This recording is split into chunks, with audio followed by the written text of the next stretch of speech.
Houston Texans, Houston Rockets, Houston Dynamo, Houston everything, Houston born and raised, H-Town Rebel Space Cadet Sports. Ladies and gentlemen, boys and girls, children of all ages, folks of all stripes, and distinguished guests, put your hands together for the Space Cadet Sports Podcast. Houston, we have Paul Salazar Jr. Hey y'all, welcome back to the Space Cadet Sports Podcast, your Houston sports podcast for diehard Houston sports fans. From a diehard Houston sports fan, I'm Paul Salazar Jr., your favorite diehard Astros fan podcaster. Feel free to add as many additional qualifiers to that statement to make it true. I am a creative multi-hyphenate, an entertainer, but most importantly, I'm a proud Houston native, and I have the receipts to prove it. Usually have a joke loaded up here. It's a tough one today. I don't necessarily, I've eaten my weight in kolaches. I think I've done that joke before, but we'll do it again today. I've spent the last decade or so as a comedy writer in Los Angeles, and now, well, I'm crashing out. But more importantly, I'm podcasting. We all have podcasts in LA. It's like a law. Good day, mates, and bienvenidos to new listeners. This is a comedy/Houston sports show. Legally, I'm supposed to call it a Houston sports show first. But we try not to be too emotional, too hot-takey, or ridiculous sports guy here. We try to remember we've elected to be sports fans and enjoy this life as best we can in this wild world. Extra reminder for that today. On today's episode, so long, Dana Brown. Mass firings. Well, two big firings at least. Coming from the Houston Astros front office announced today, Dana Brown is no longer with the team. He has been given his walking papers, and a lot of fans are rejoicing. I'm going to tell you why I'm apprehensive, obviously. I don't think it's, I think the writing was on the wall. We've talked about Dana Brown and Joe Espada's jobs a lot this season. Joe Espada also has been told that he will no longer be with the team going forward next season. We'll talk more about that in a bit. I'd like to welcome returning listeners and welcome new listeners to what my brothers call the Paul Broadpod Ball Blog. Hey, brothers. Shout out to my brothers. They're both Milford men. Shout out to Arrested Development fans. And shout out to the subs. On the Substack, check out spacecadetsports.substack.com for the full blog experience or the full blog experience, depending on your interpretation of my mumbles here. And lastly, we're recording this transmission here in sunny Los Angeles, where I'm joined, as always, by my co-host and co-producer, the Ross to my Frasier. Carla, the dog, is here with me. Longtime listeners of the podcast know that she may get on mic from time to time. She's got the hot takes on this podcast. And, of course, she's napping, but welcome, new producer, baby Katarina, who's also allowed to chime in whenever she wants. The motto on the podcast this season is, we listen to women. Let's get to it. Vamos. It was hard not to just immediately launch into it. There's so many feelings. Welcome to the land of emotion. Dana Brown is no longer with the team. It was announced today. But before we completely get into that, let's get into the why.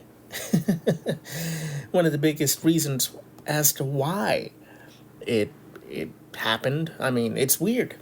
It is weird. It's leaving a lot of people across the league scratching their head. It is late August. Today, as of the recording of this podcast, it is August 24th. Baseball ends September 27th. So, the general manager for your Houston Astros, who are first place in the American League West because they win a tiebreaker against the Rangers, but they are 65-66, a game below 500, and somehow still in the lead of the American League West with a little more than a month to go on the season. And they fired their general manager. So a lot of people are scratching their heads. Houston Astros fans that have been paying attention. If you listened to my podcast last week, so I guess owner Jim Crane does, I said that this homestand coming up was a huge homestand for the Houston Astros, and they're going to have to win all 3 series. The Astros lost all 3 series against 3 of the worst teams in baseball. The Seattle Mariners, the Los Angeles Angels, and the Sacramento, don't tell anybody I called them that, Athletics. And they even lost a game to the Angels 3-18 in a heartbreaker. I believe that was Thursday. So these were obviously huge games. Huge games with huge ramifications to the season. I believe the Astros needed to win them so that they could put their foot in the ground and say the AL West is ours. They lost all 3, somehow are still in first place, somehow are still not badly situated to win the AL West, but they fire the general manager. Now, I know a lot of people are out there that weren't big fans of Dana Brown. I think there are some head-scratching moves, because people expect every free agent signing, every trade deadline to bring in big names as if we're the New York Yankees or as if we're the LA Dodgers. I think those criticisms of Dana Brown are misguided because those are criticisms of Astros owner Jim Crane more than their criticism of Dana Brown. Now, I'm not saying you're wrong to want a big haul every free agency or every trade deadline. I just think that those criticisms lie with the owner because he's the one setting the budget. He's the one saying this is how much flexibility we have financially. If he just opened up the checkbook like the Mets or the Yankees or the Dodgers, then we would get huge hauls. I'm not saying we should. I'm just saying if that's your criticism of Dana Brown, that's misguided. That goes to Jim Crane. Now, if your criticism of Dana Brown is that instead of Dalton Varsho, he should have gotten another outfielder like, I don't know, Trevor Larnach. Well, maybe that is a more valid criticism. But, if you have been paying attention, there's rumors. And at first we weren't sure if they were true. Then we figured out a secondary source on them. It seems that they were. That Jim Crane vetoed a trade that would send Brian Abreu to the Minnesota Twins for Trevor Larnach. Giving the Astros control of Spencer Arrighetti still, a starting pitcher, which the team needs. They're calling up Ethan Pecco to help start for this team as Tatsuya Imai is in the bullpen and is not pitching any inning of significance anymore. So, I get that there's some criticisms there. I feel like those are some of the biggest ones, and I think maybe if you're from if you're trying to blame Imai on Dana Brown, maybe that's a little more valid. But also, if you want to, we're in our emotions today, so we can go back and look at what pitchers were available that the Astros kind of whiffed on, and that would be a more solid argument there. But I guess what I'm saying at the end of the day is I think he wore a lot of unnecessary criticism. And that's not to say he should not have any criticism. I think the Dana Brown era, it's going to depend on how the Astros finish this season. I truly do think that. And I don't think I don't think he deserves all of the criticism that the team has gotten. I think a lot of that falls on Jim Crane, and I think that with how the Astros have done this season, with the last 3 series results, there's a lot of frustration. There's a lot of frustration with fans. There's a lot of frustration, obviously, in the front office. And it was time for heads to roll, I guess. But I just don't understand, telling the league 1 month before the season ends that you're going to hire a new GM. It's not like you're getting ahead of it that much. It seems like a desperation move, and that's what I don't like. It's I don't think firing a GM is going to excite the locker room. It's not like that's going to set a fire under people in the locker room. That I just don't think that, and I think firing or letting. I guess we should go back just a sec. They let go of Joe Espada. They informed him that he would not be re-signed in the offseason. So he has the opportunity to leave the team or to continue with the team knowing that, he's a lame duck manager. He chose to stay with the team despite the fact that Joe Espada is dealing with family issues right now. We don't know exactly what that means. It's kind of undisclosed for their privacy. So, we're wishing the best for the Espada family, but it is tough timing for manager Joe Espada, that's for sure. He's sticking with the team. He's opting to stick with the team instead of leaving early and letting them figure it out for themselves. I think these two moves just smell of desperation to me. I think Jim Crane desperately wants to get into the playoffs, as do most Astros fans. I'm just wondering, is shaking it up like this really the best move to light a fire under people's butts so that they hit with runners in scoring position? I'm not a psychologist, but it just doesn't seem like Christian Walker is going to be in the batter's box and be like, "Oh, right, they fired Dana Brown. Joe Espada is no longer with the team. I better focus." I don't think it relates. So I think it's a little worrisome for me. So we're going to take a quick break. This has kind of been a bit of an emotional day. It will be.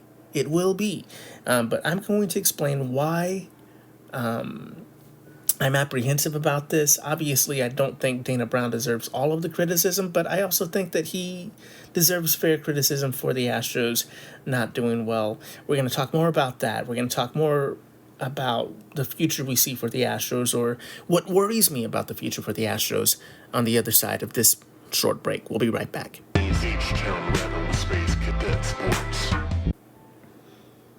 And we're back. Welcome back to the Space Cadet Sports Podcast. I'm your host, Paul Salazar Jr., and we're talking about the firing of Dana Brown. It's been a little rambly. I know I can be that way. I try not to. It is just how I am. I'm rambly. I'm tangential. I make weird references. But I'm going to try to focus up here because I know that this is a big day. I might have some new listeners today. Welcome if you're new. But yeah, I do think the first part of the podcast there, that first act, I was talking about how I don't think Dana Brown deserves all of the criticism that a lot of people on the X Boys, or the sports radio, the AM sports radio boomers feel like he should have. I do think he does deserve some criticism, though, because at the end of the day, he was supposed to bring some talent to this team, even if it was under a budget. And I think that's why, obviously, I blame that budgetary issues for Jim Crane, but things like trading Mauricio Dubon away. I think while that was a move that Dana Brown did, it was under the guidance and under the rules of Jim Crane, who was like, we need to free up some space.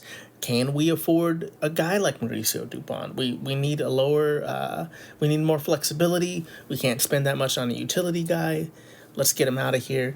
But still, Dana Brown is the guy that pulls the trigger. I feel like Dana Brown might be remembered more as a yes man than anything else to Jim Crane.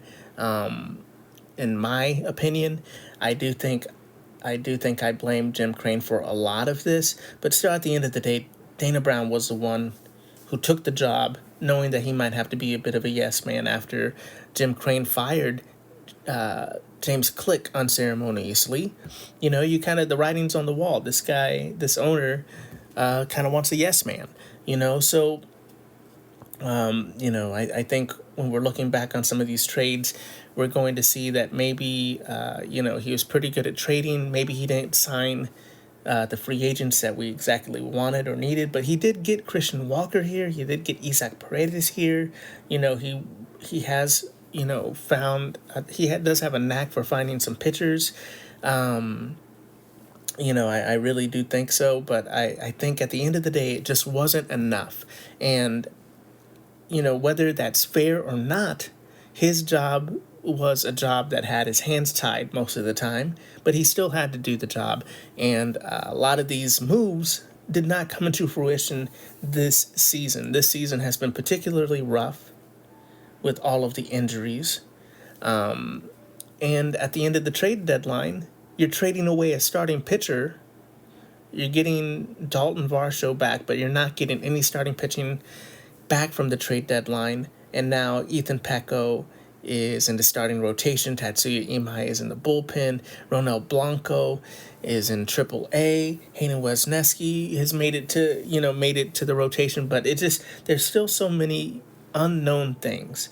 And I think at the end of the day, that just wasn't enough to keep this team's competitive window open in the way that fans wanted or in the way that owner Jim Crane has wanted. So Dana Brown does have to wear that. I'm not, a Dana Brown head where I'm just going to defend him to the death. I think he did a good job, but at the end of the day, it wasn't enough. And with the Astros sinking below 500, it was just enough for Jim Crane there. I don't get it. I don't think there's a lot that you can benefit from firing Dana Brown this early. But I do think there is one particular thing that's a benefit from firing Dana Brown this early, and that's what worries me. And that is that Jim Crane wants to shake it up. Jim Crane probably was looking at things like, what if we get Correa back ASAP, even if he isn't completely healthy? What if we move, if Correa comes back, what if we move Jose Altuve back to left? What if we, get some fresh blood on this team, find some guys that are on waivers, or sign some people that maybe are a bit of a risk? And Dana Brown was like, I don't think we should do any of that. And Jim Crane's like, well, then there's the door, because we need to shake it up, and I'm not going to just let this ride anymore. I do think that if the Astros just kind of let it ride, there is probably a coin flip chance that they will get into the playoffs. They have been a very inconsistent team. They do have talent, but they just haven't been able to get it all to click at the same time. They haven't been able to put it all together. And I think Jim Crane wants to take some high-risk chances. And I think Dana Brown, he's probably thinking about his future job opportunities, and he's like, let's not do crazy high-risk things when this team could get to the playoffs. I think Dana Brown was being a little bit safe, and Jim Crane wants to be a little bit reckless. And I think because of that, they no longer saw eye to eye. And Jim Crane's like, well, I'm going to do reckless things. You could either stay here or you can go. And Dana Brown's like, yep, I'm leaving. You've made it clear that this is not going to be a job I have in the future. So I think, and my concern is, Jim Crane is about to do some wild stuff. In the press release, it mentioned that they're looking for a new GM, obviously. But the thing that worried me the most is that Jeff Bagwell will be in the room for some of these big decisions. And as much as I love Jeff Bagwell as a player, him in the front office is rough. Jim Crane in charge of front office decisions is rough. If you guys remember, and this is why Jim Crane gets a lot of criticism, why I call him Diet Jerry Jones, Diet Jerry Jones at times. If you remember, Jim Crane, he fired James Click after winning the World Series, kind of unceremoniously. And then he re-signed Rafael Montero to a ridiculous contract. Jeff Bagwell and Jim Crane also, signed Jose Abreu. I think some of the decisions that they made when we were looking for a GM were unserious baseball decisions. And I worry about what those two can do that damages the team in this short time where there's no general manager. Because the fact of the matter is, Rafael Montero was an expensive signing and was terrible for the bullpen. And Jose Abreu was, sadly, as much as we wanted to root for him, just didn't have any left in the tank to really give the team. There wasn't a lot in the tank. He wasn't able to provide the team with what they needed. I worry and those two decisions really hurt the team for the next couple of seasons and made it hard for flexibility. I hope that they don't do anything crazy like that, that would just damage the team for a bit going forward. I think Jim Crane is getting into his Jerry Jones era, and it makes me nervous. It makes me real nervous as to what kind of wild decisions Jim Crane might implement now that there's no GM around. So that's really what worries me here.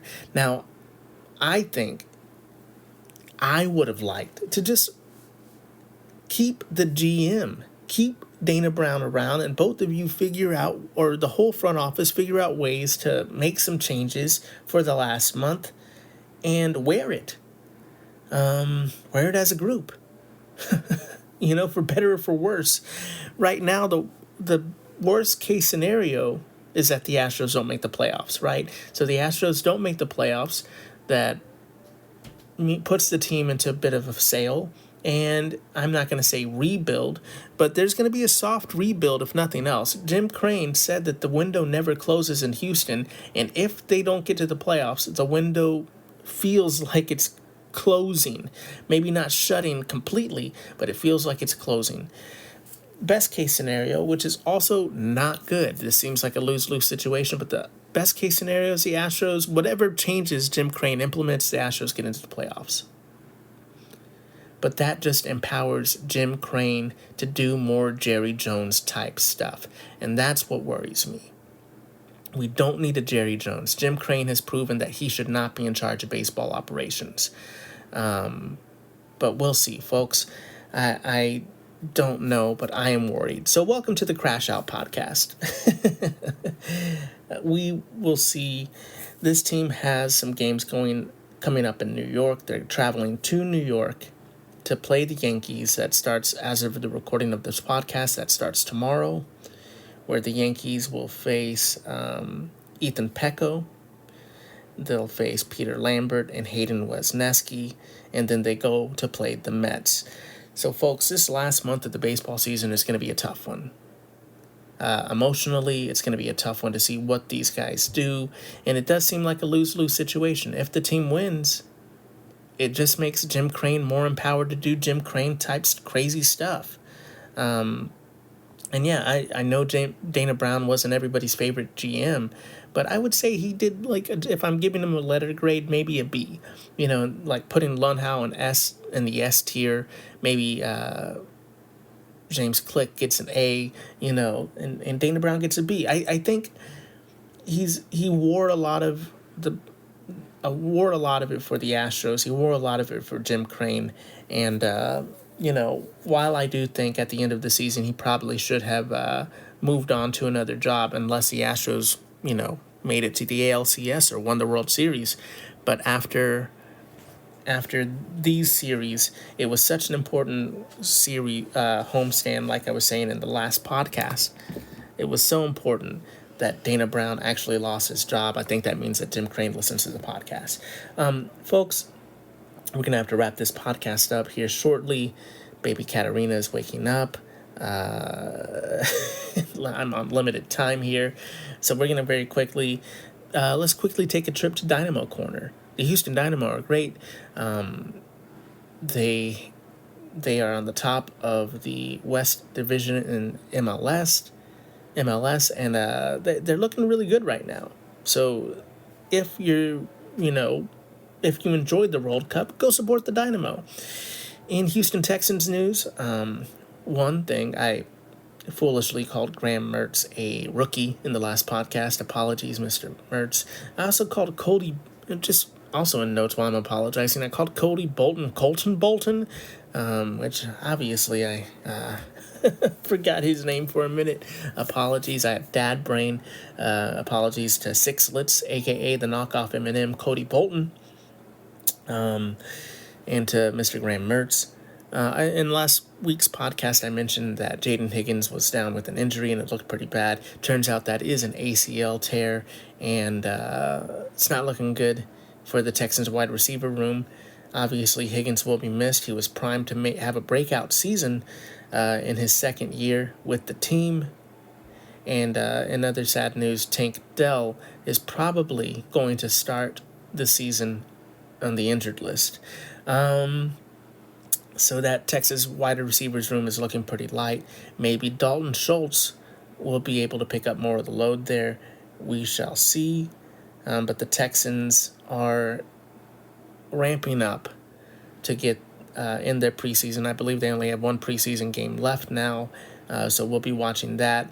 We'll get back on the podcast soon and talk about your Houston Texans roster.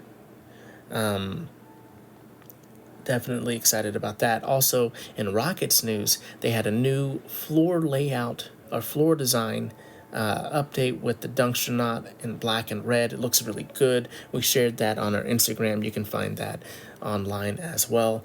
And just to wrap up Houston Astros news, folks, we're still hoping this team wins. Even though I'm a little in my feelings about how they're making some big moves here, and it makes me nervous because it's setting up either sacrificial lambs if the team does bad for Jim Crane, or it's setting up a situation in which Jim Crane is the savior for the team.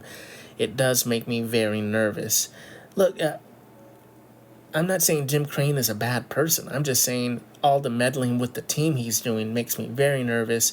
And the last time he was in charge of the team, he made two big moves that really set this team back for a while. So I'm nervous because this month he is probably going to take some big swings. I hope it's nothing crazy. I'm hoping it's nothing damaging. I'm hoping it helps the team out. But even if it's moves that help the team out, that might empower him to do more later. If you share my apprehension, let me know. If you think that I am being a nervous Nelly, let me know that too, folks.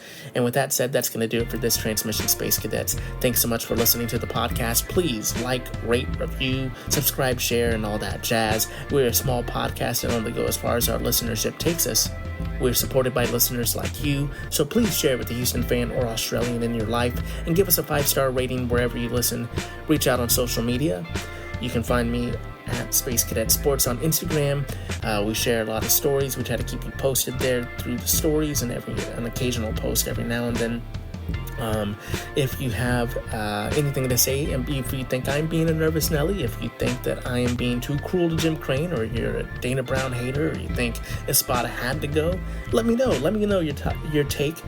You can leave me a voicemail on SpeakPipe. That's speakpipe.com/SpaceCadetSports. And check out the Substack, of course. Please help me, help Carla get treats, help baby Katarina get some formula. She's eating solids now, actually. Help get some solids for her by subscribing to the Substack and becoming a premium subscriber. That helps pay the bills around here, helps me get better equipment. But still, if you don't want to do that, you can be a free subscriber. You get all podcasts and all posts for free. Just check out that Substack. Once again, it's spacecadetsports.substack.com. And if you made it this far, you like me on some kind of level, find me on social media at Paul Salazar Jr. Or my other Substack, spacecadetpaul.substack.com, making weird jokes, memes, podcasts, that's right, podcasts, and so much more. Thanks so much for listening. Remember to be the best that you can be. Keep your head up, kid. And as always, vamos Houston, and abolish ICE.